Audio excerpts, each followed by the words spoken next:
नमस्कार, स्वदेश न्यूज की खास पेशकश में आप सभी का स्वागत है। मैं हूं आपके साथ राखी।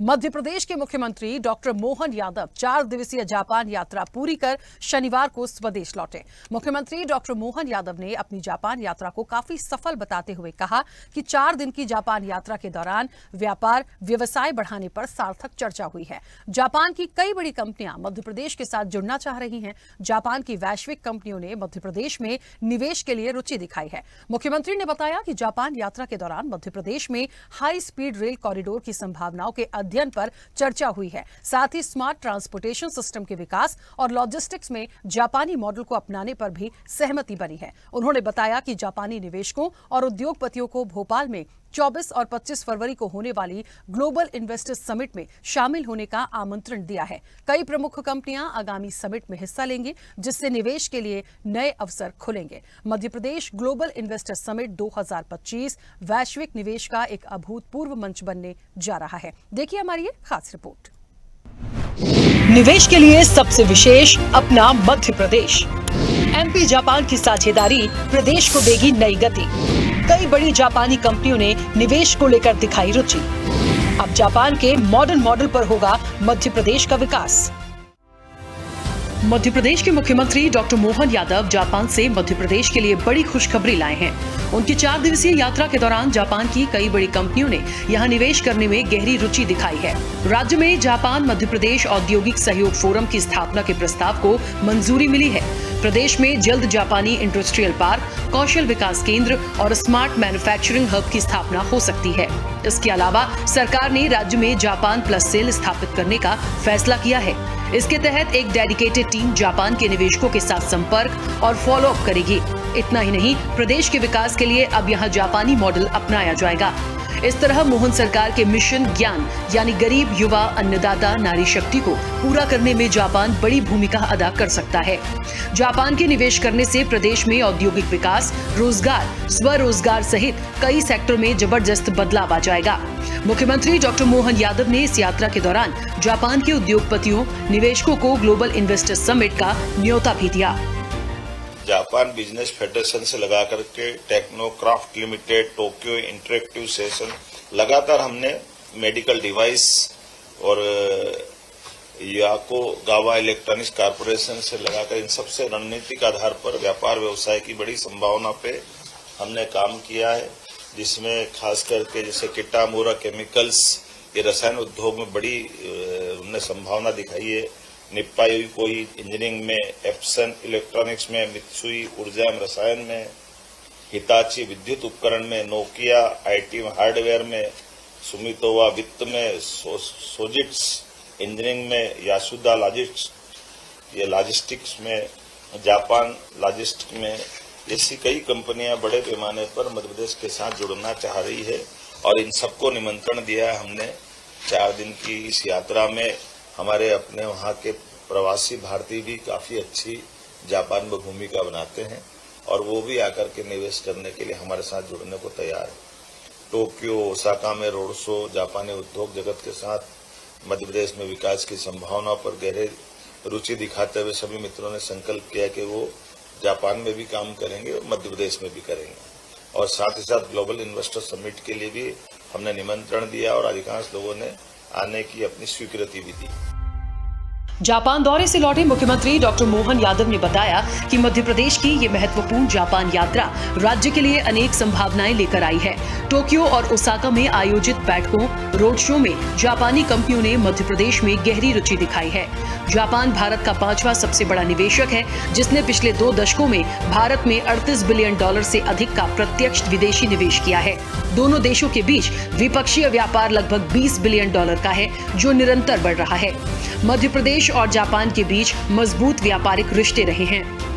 जापान स्वाभाविक रूप से हमारे देश के परिप्रेक्ष्य में एक बड़ी अर्थव्यवस्था है, जो 3रे नंबर की अर्थव्यवस्था वर्तमान में है। 4थे नंबर पे जर्मनी और इंग्लैंड हम पहले होकर के आए थे, इंग्लैंड को हमने बीट किया है। 5वें नंबर पे भारत आया है। जर्मनी से में आज वैश्विक परिदृश्य में यशस्वी प्रधानमंत्री ने जो जापान के साथ पिछले लंबे समय तक, वैसे तो मैं ये मान के चलता हूं कि मोदी जी का विजन है कि जब वो सीएम थे तब भी उन्होंने जापान में अपने दौरे करते हुए जापान से सहज रूप से भारत के साथ व्यापार व्यवसाय के संबंध बढ़े, इस दिशा में उन्होंने काफी ध्यान दिया है।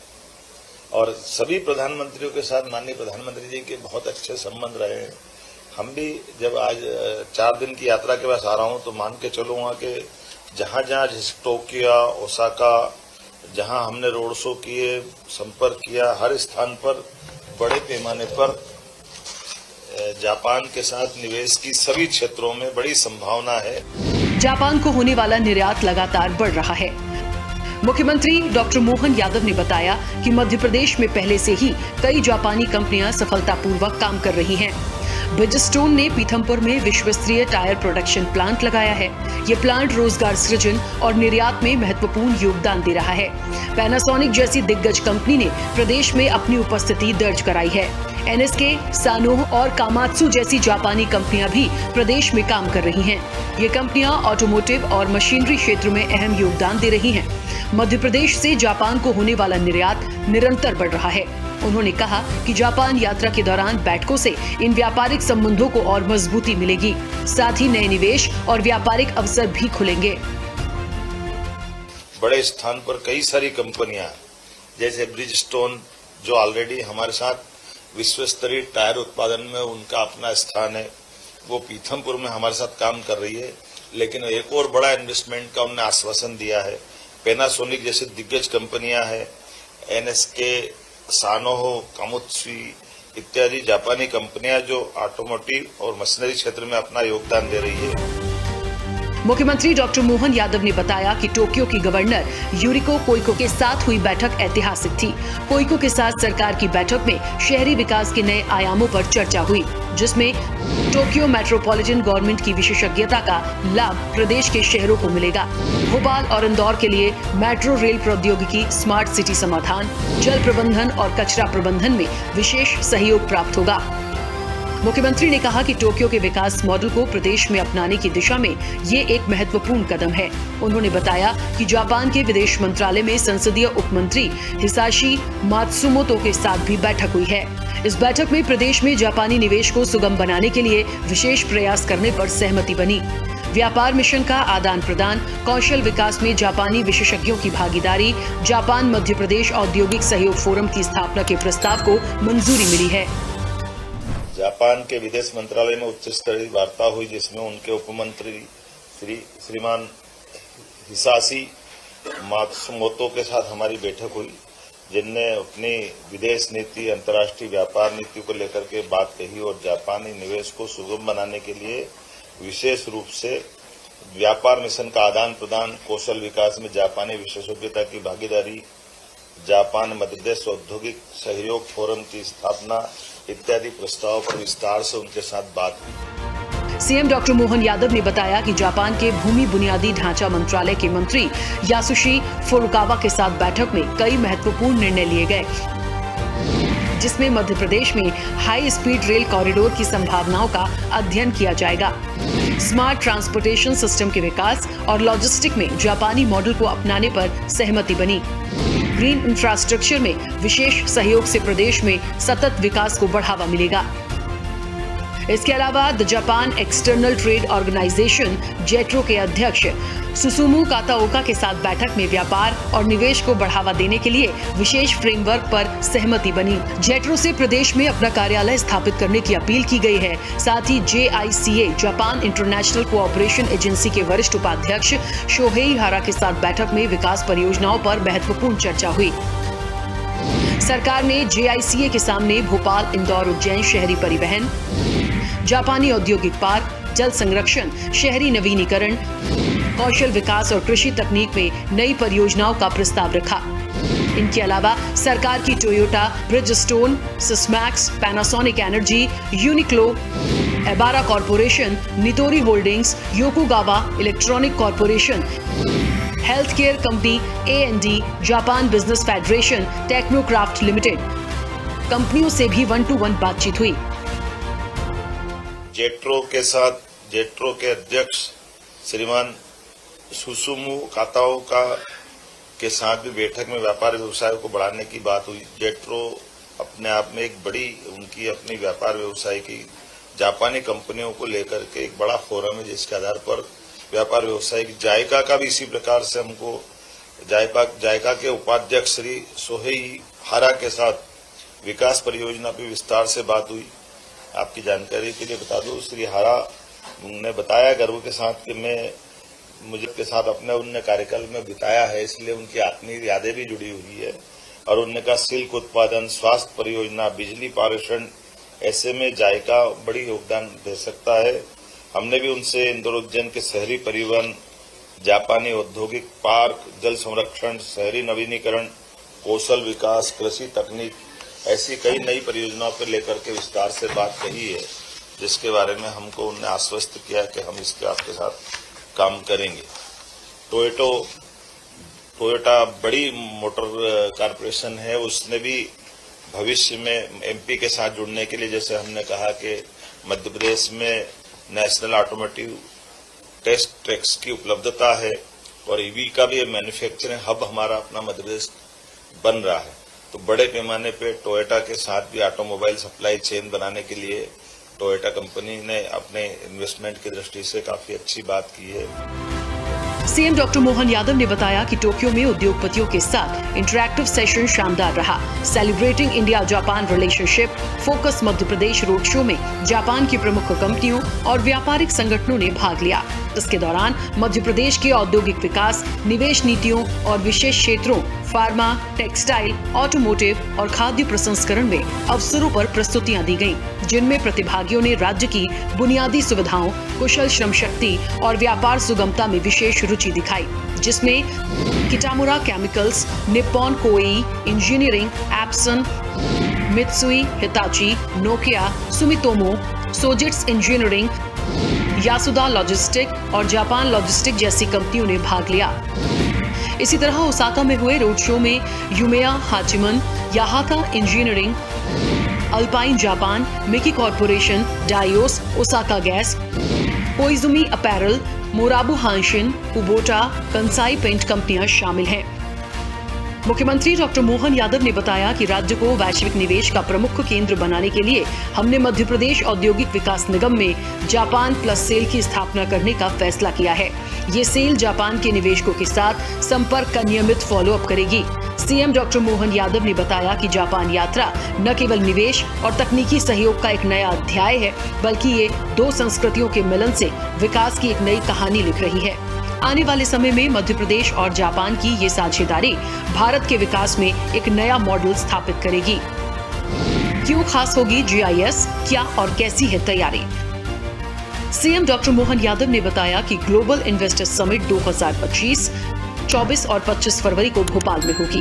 प्रधानमंत्री नरेंद्र मोदी 24 फरवरी को इस कार्यक्रम का शुभारंभ करेंगे। ग्लोबल इन्वेस्टर समिट में 4 प्रमुख विभागीय सम्मेलन होंगे। इनमें विभागीय समिट, विशेष प्रवासी सत्र, सेक्टोरल सेशन और बायर सेलर मीट शामिल है। GIS के दौरान ऑटो और टेक्सटाइल एक्सपो के साथ नवीन तकनीकों का प्रदर्शन भी आकर्षण का केंद्र होगा।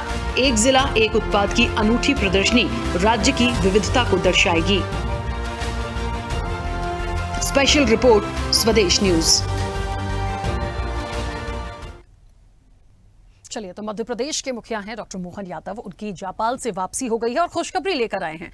ये खुशखबरी देखिए तब से ही महसूस की जा रही थी जब वो इस दौरे पर गए थे, और ये खुशियां निवेश की हैं। जाहिर तौर पर यदि वहां से बहुत कुछ लाने का ये प्रयास है, और क्योंकि ग्लोबल इन्वेस्टर्स समिट भी होनी है, यदि तमाम लोग आते हैं और डेवलपमेंट के लिए, विकास के लिए, निवेश के लिए, मध्य प्रदेश को एक नई उड़ान देने का जो संकल्प और सपना यदि मध्य प्रदेश की सरकार इसे बढ़ा रही है, वो काबिले तारीफ है। ये हर बार हम कहते हैं, और जाहिर तौर पर उनके आने के बाद जितनी चीजों पर वहां 4 दिन में पूरा फोकस किया गया है, जिस तरह से उनकी बैठकें हुई हैं और निवेश को लेकर जो प्रयास किया गया है। हम आज हमारे साथ एक मेहमान जुड़ रहे हैं, सीधे चर्चा पर आगे बढ़ेंगे।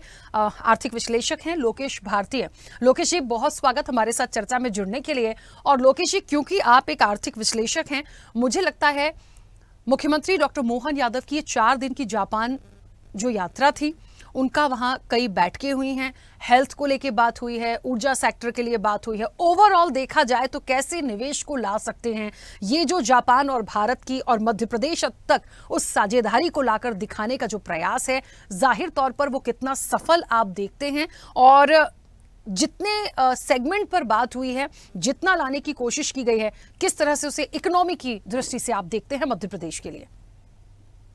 जी राखी जी, बिल्कुल। देखिए, ये ग्लोबल इन्वेस्टर समिट का जो इनिशिएटिव है वो कितना सक्सेसफुल होगा या अनसक्सेसफुल होगा ये तो समय ही बताएगा, लेकिन कोई भी चीज़ को देखने के लिए हमें उनके पास्ट एक्सपीरियंसेस को देखना चाहिए, ऐसे मुझे लगता है।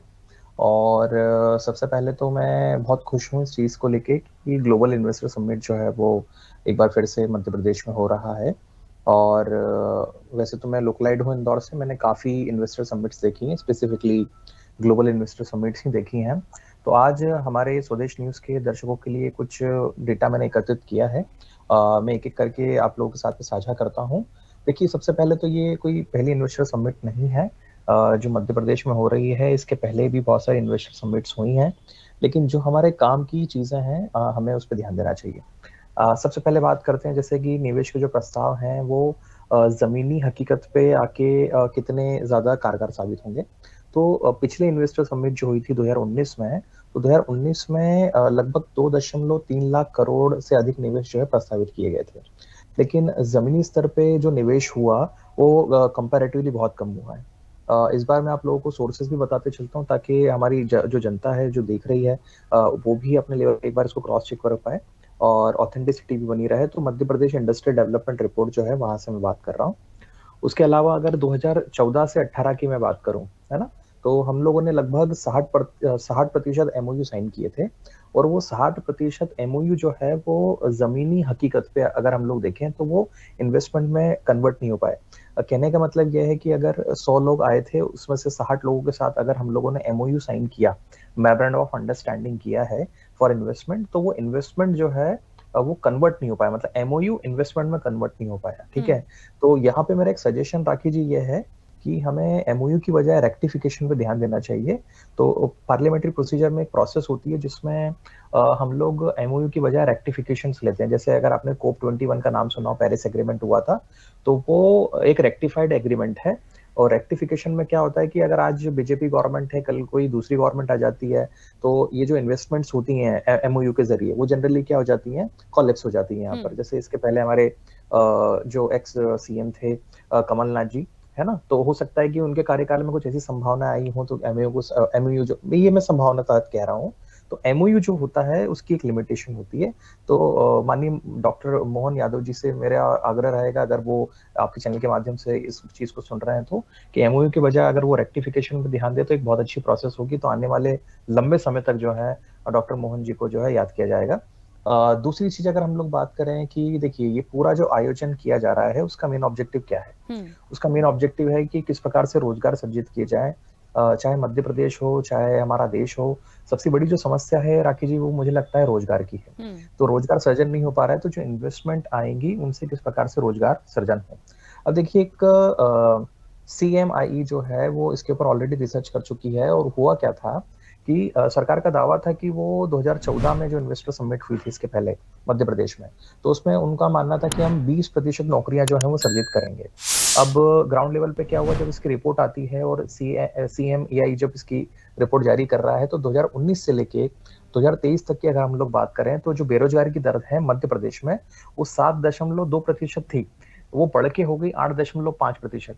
तो अगर हम लोग मतलब रोजगार सृजन हो रहा है या नहीं हो रहा है वो तो बात की बात है, लेकिन हम लोग यहाँ पर देखें तो बेरोजगारी बढ़ी है ना। तो 7.2 से आपके यहाँ पर बेरोजगारी की दर हो गई 8.5%। तो हमें ये देखना होगा कि देखिए बेरोजगारी भी बहुत तेजी से बढ़ रही है, तो जो इन्वेस्टमेंट्स आए वो इन बेरोजगारी दर को जो है वो क्या करें, कम करें।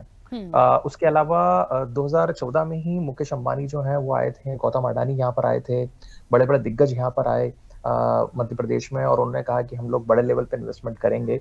लेकिन आप भी मध्य प्रदेश में ही रहती हैं, मैं भी मध्य प्रदेश में रहता हूँ। मैंने कोई बहुत बड़ा इन्वेस्टमेंट रिलायंस ग्रुप की तरफ से जो है, खासतौर पर मुकेश अंबानी जो है उनकी तरफ से नहीं देखा।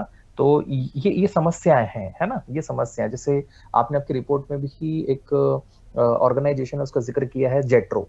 तो जेट्रो जो है उसका फुल फॉर्म है जापान एक्सटर्नल ट्रेड ऑर्गेनाइजेशन, और ये सारा जितना भी ट्रेड होता है उसका लेखा जोखा रखता है।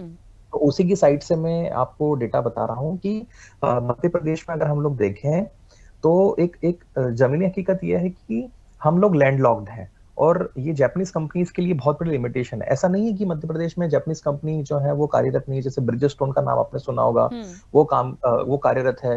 पैनासोनिक का आपने नाम सुना होगा, वो कार्यरत है। लेकिन जेट्रो की अगर आप रिपोर्ट देखें तो जेट्रो ने ये बताया है कि जो 70% हिस्सा है जापानीज इन्वेस्टमेंट का, वो केवल 3 राज्यों में जाता है। वो कौन कौन से हैं? जैसे महाराष्ट्र है ना, गुजरात है, उसके अलावा दिल्ली है। दिल्ली में भी एनसीआर वाला जो रीजन है, और इसके पीछे मुख्य कारण यह है कि ये लोग पोर्ट एरिया से जुड़े हुए हैं।